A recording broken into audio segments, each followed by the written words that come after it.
Now, why is the housing market the catalyst for everything? Because people will do everything they can to keep that house.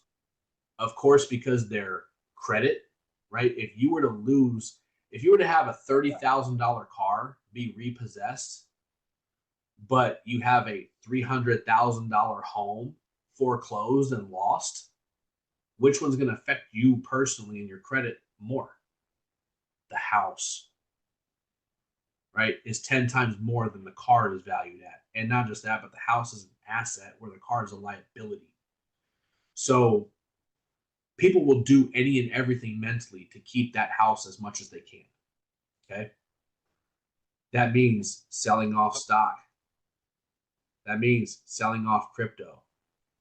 That means closing out investment accounts with your bank, IRAs, CDs, etc. Right? When you take those things out of those financial institutions and financial moneymakers, when you start selling off your stocks, what ends up happening with the stock market? It drops.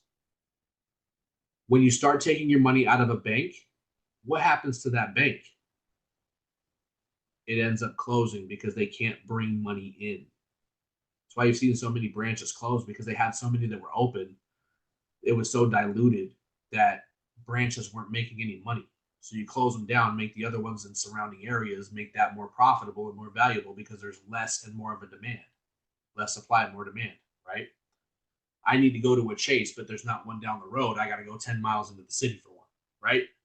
So in that sense, you got to consider that everything, I'm even talking from schools to even churches, bro, everything has a profitability marker on it,